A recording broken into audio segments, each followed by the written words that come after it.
ഞാൻ ഫസ്റ്റ് നിങ്ങൾക്കൊരു വീഡിയോ കാണിച്ചു തരാം. ആ വീഡിയോ കണ്ടിട്ട് നിങ്ങൾ ബാക്കി പറയും.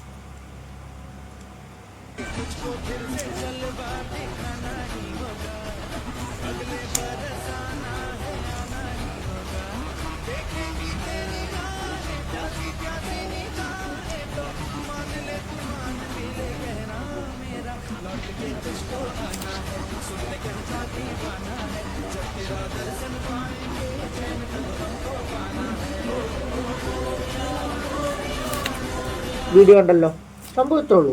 എന്ന രാജ്യത്ത് നിന്ന് രക്ഷപ്പെടില്ല എന്ന് പറഞ്ഞ് മനസ്സിലാക്കിയ കുറേ എണ്ണങ്ങൾ ലണ്ടനിൽ പോയി. അവിടെ ചെന്ന് അത്യാവശ്യം സെറ്റായിപ്പോൾ നമ്മുടെ ഇവിടുത്തെ കുത്തിക്കഴപ്പൊക്കെ അവിടെ കാണിച്ചു തുടങ്ങി. നമ്മൾ ഇന്ത്യക്കാരാണ്, നമുക്ക് നമ്മുടേതായ കുറേ സംസ്കാരങ്ങളും കുറേ ആചാരങ്ങളും ഉണ്ട്. പക്ഷേ ഇത് വേറൊരു രാജ്യത്ത് നിന്ന് ഇത് ഇംപ്ലിമെൻ്റ് ചെയ്യാൻ നോക്കിയാൽ നടക്കണ കേസാണോ?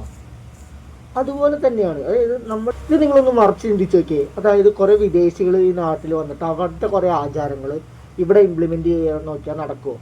നടക്കണ കേസാണോ? അല്ല. പക്ഷെ അതുപോലെ തന്നെയാണ് അതും. അതായത് നമ്മളവിടെ ചെന്നിട്ട് നമ്മുടെ അവിടുത്തെ കുറേ ആചാരങ്ങളും രീതികളും നമ്മൾ ഇംപ്ലിമെൻ്റ് ചെയ്യാൻ നോക്കിയാൽ ഒരു കാര്യം ഉണ്ടാവില്ല. കാരണം ഒന്നാമത് അവർക്ക് തന്നെ നമ്മളിങ്ങനെ ചെയ്യുമ്പോൾ അവർക്ക് നമ്മളോട് തന്നെ ഒരു വെറുപ്പ് തോന്നും. നമ്മൾ ശരിക്കും നമ്മളെ ഇന്ത്യക്കാരുടെ വില കളയാണ് ചെയ്യണത്. നമ്മൾ ഇന്ത്യക്കാർ പുഴേനെയും നദീനെയൊക്കെ ദൈവമായിട്ട് കാണുന്ന ആൾക്കാരാണ്. അതുകൊണ്ട് തന്നെ നമ്മുടെ നദിയും പുഴയൊക്കെ ഭയങ്കര മലിനവും ഭയങ്കര വൃത്തികെട്ട വെള്ളവുമാണ് ഒഴുകുന്നത്. പക്ഷെ അവരങ്ങനെയാണോ? അവർ പുഴയെ അല്ലെങ്കിൽ നദിയായിട്ടും പുഴയായിട്ട് തന്നെ കാണുന്ന. അതുകൊണ്ട് തന്നെ അവരുടെ നദിയും പുഴയൊക്കെ ക്ലീനായിരിക്കും. അവിടെ ചെന്ന് ഈ മാതിരി തന്തയിലാത്രം കാണിച്ച് അടിയും വാങ്ങി വന്ന് ബാക്കിയുള്ള ഇന്ത്യക്കാരെയും പറയിപ്പിക്കാനായിട്ട് കുറേ എണ്ണങ്ങൾ കുറേ ആചാരങ്ങളുണ്ട്. എൻ്റെ കുറേ ഫ്രണ്ട്സ് പറയാറുണ്ട് ഇവരിങ്ങനെ വന്നിട്ട് ഇങ്ങനെ ചെയ്യും, ഇങ്ങനെ വന്നിട്ട് ഇങ്ങനെ ചെയ്യും. എന്തിനാണ്? നമുക്ക് നമ്മുടെ ആചാരങ്ങളാണ് വലുതെങ്കിൽ നമ്മൾ ഇന്ത്യയിൽ നിൽക്കണം.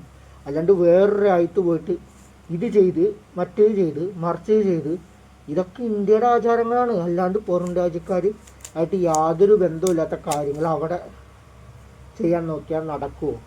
നിങ്ങൾ തന്നെ ഒന്ന് ആലോചിച്ച് നോക്ക്. നമ്മുടെ ഇന്ത്യ എന്ന സംസ്ഥാനത്തിൻ്റെ വില ഇവർ തന്നെ നശിപ്പിച്ചുകൊണ്ടിരിക്കുകയാണ്. പ്രത്യേകിച്ച് ഞാൻ അറിഞ്ഞതിൽ ഏറ്റവും മോശം ഈ വിനി പാകിസ്ഥാൻ, അതായത് പഞ്ചാബിൽ നിന്ന് വന്ന ടീംസാണ്. ഇവരാണ് ഏറ്റവും സീൻസ്.